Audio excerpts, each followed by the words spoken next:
All right. We have it's reoccurring, and we're working with Liz Patrick. There you go. Remember, we got to work on what we can do to make it easier to clean up after the material on the floor and stuff with the dryers and the grinders, and that seems to be a lot of pictures coming up, so we want to work on something on that, okay?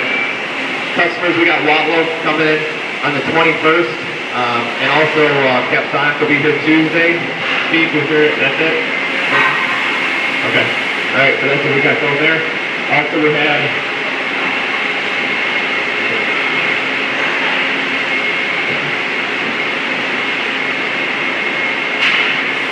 I don't know if anyone noticed. You probably didn't notice it because you didn't have to deal with it, but I believe Marty fixed something that bugged him, okay? And every time we go over there, somebody would steal the orange extension cord and move it away, and we couldn't plug in the sky jack. So Marty actually went ahead and mounted it up so it actually stays on the wall and just pull it over and plug it in, okay? So it was a great job to fix something that bugged him. So thank you, Marty. Good job. Okay.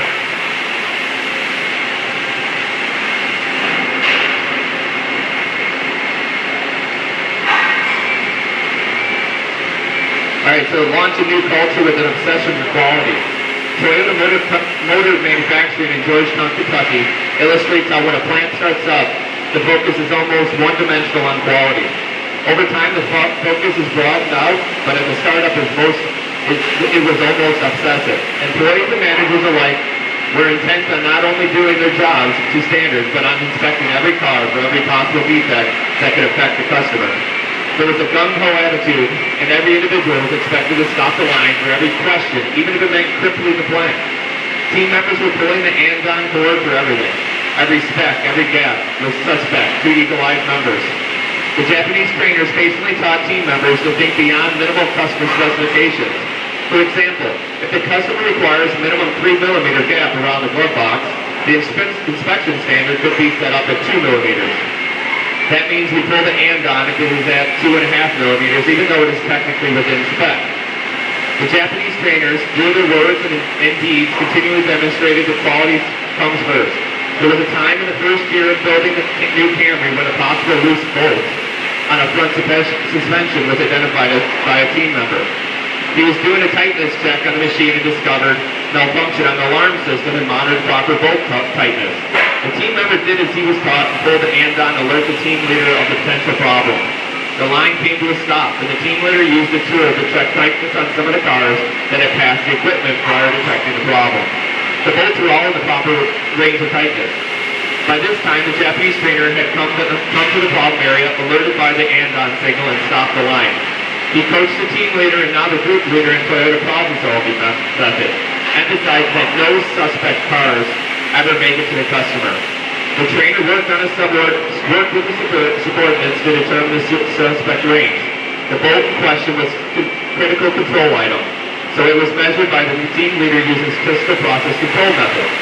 A sample of 5 cars was measured for each shift, and the average range of the results were tracked.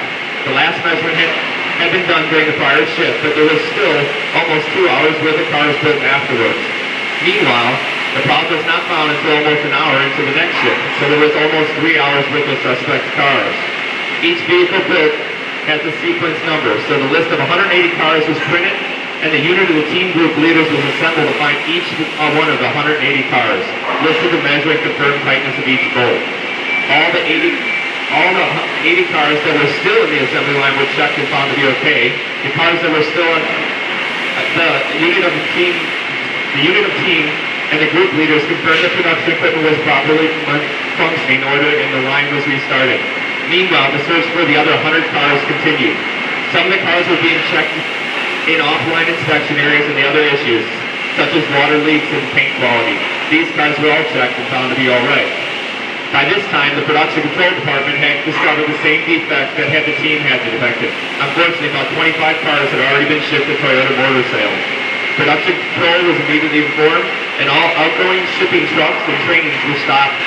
Then the team tightness checkers could track down the remaining 25 cars. At the end of the day, a grand total of 0 defective bolts were found.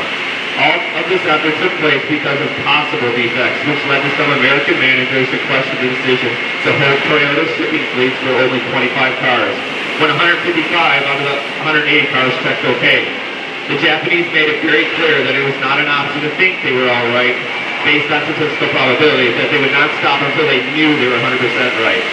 Remember, we talked about that. Hope and fingers crossed is not a way to manage our product, right, for our customers. I hope they were okay. I think they were okay. We've got to know they're okay.